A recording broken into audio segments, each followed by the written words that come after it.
Hi friends, ಈಗ ನಾನು 10th standard results ವೆಬ್ಸೈಟಲ್ಲಿ ಯಾವ ರೀತಿ ಚೆಕ್ ಮಾಡ್ಬೋದು ಈ ಇಯರ್ದು ಅಂತ ನಾನು ನಿಮಗೆ ತಿಳಿಸ್ಕೊಡ್ತಾ ಇದ್ದೇನೆ.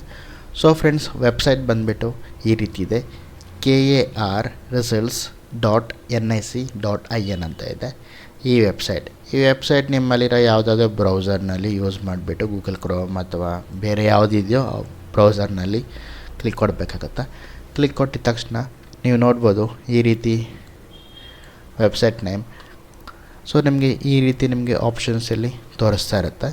ಸೊ ಈ ಆಪ್ಷನ್ಸಲ್ಲಿ ನಿಮಗೆ ಹೆಂಗೆ ಗೊತ್ತಾಗುತ್ತೆ SSLC ರಿಸಲ್ಟ್ ಬಿಟ್ಟಿದ್ದಾರೆ ಅಂತ ಗೊತ್ತಾಗೋಕ್ಕೆ ನ್ಯೂಸ್ನಲ್ಲಿ ಅಥವಾ ನ್ಯೂಸ್ ಪೇಪರ್ಸಲ್ಲಿ ಒಂದು ದಿವಸದ ಹಿಂದೆ ಹೇಳ್ತಾರೆ.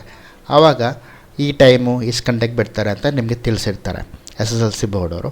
ಸೊ ಆವಾಗ ಇಲ್ಲೇನು ಬಾಕ್ಸ್ ಇದೆ, ಆಲ್ರೆಡಿ ನಿಮಗೆ ಸೆಕೆಂಡ್ PUC ಆಗಿದೆ ಅಲ್ವಾ. ಸೊ ಇಲ್ಲಿ ನಿಮಗೆ ಮತ್ತೊಂದು ಬಾಕ್ಸ್ ಬಂದಿರುತ್ತೆ. ಈ ಜಾಗದಲ್ಲಿ ಇಲ್ಲಿ ಮತ್ತೊಂದು ಬಾಕ್ಸ್ ಬಂದಿರುತ್ತೆ. ಈ ಜಾಗದಲ್ಲಿ ನಿಮಗೆ 10th ಸ್ಟ್ಯಾಂಡರ್ಡ್ ರಿಸಲ್ಟ್ಸ್ ಈ ಟೈಮ್ಗೆ ಪ್ರಕಟ ಆಗುತ್ತೆ, ಈ ದಿನಕ್ಕೆ. ಅಂದರೆ ಇಲ್ಲೇನು ಕೊಟ್ಟಿದ್ದಾರೆ ಇದೇ ಥರ ಇಲ್ಲಿ ಒಂದು ಬಾಕ್ಸ್ ಬರುತ್ತೆ. ಈ ಬಾಕ್ಸಲ್ಲಿ ನಿಮಗೆ ಆ್ಯಡ್ ಮಾಡಿರ್ತಾರೆ. ಸೊ ಅಲ್ಲಿ ನೀವು ಏನು ಮಾಡಬೇಕು ಅಂದರೆ ನಾರ್ಮಲ್ಲಾಗೆ ಇಲ್ಲಿ ಲಿಂಕ್ ಇದೆಯಲ್ಲ, ಈ ಥರ 10th ಸ್ಟ್ಯಾಂಡರ್ಡ್ ಲಿಂಕ್ ಬಂದಿರುತ್ತೆ, ಇದ್ರ ಕೆಳಗಡೆನೇ ಬಂದಿರುತ್ತೆ. ನೀವು ಜಸ್ಟ್ ಅದ್ರ ಮೇಲೆ ಒಂದು ಸತಿ ಕ್ಲಿಕ್ ಕೊಡಬೇಕು. ಕ್ಲಿಕ್ ಕೊಟ್ಟ ನಂತರ ನಿಮಗೆ ಎಂಟರ್ ರಿಜಿಸ್ಟ್ರೇಷನ್ ನಂಬರ್ ಅಂತ ಬರುತ್ತೆ. ಸೊ ಇಲ್ಲಿ ಏನು ರಿಜಿಸ್ಟ್ರೇಷನ್ ನಂಬರ್ ನಿಮ್ಮದು ಇದೆಯೋ 10th ಸ್ಟ್ಯಾಂಡರ್ಡ್ದು ಅದನ್ನ ನೀವು ಇಲ್ಲಿ ಕ್ಲಿಕ್ ಕೊಡ್ತೀರಾ.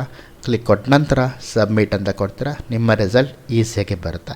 ಸೊ ಈ ರೀತಿ ನೀವು ಈ ವೆಬ್ಸೈಟಲ್ಲಿ ಹೋಗಿಬಿಟ್ಟು ನೀವು 10th ಸ್ಟ್ಯಾಂಡರ್ಡ್ ರಿಸಲ್ಟ್ನ ಅತ್ಯಂತ ವೇಗವಾಗಿ ಕರೆಕ್ಟಾಗಿ ತಿಳ್ಕೊಬೋದು ಫ್ರೆಂಡ್ಸ್.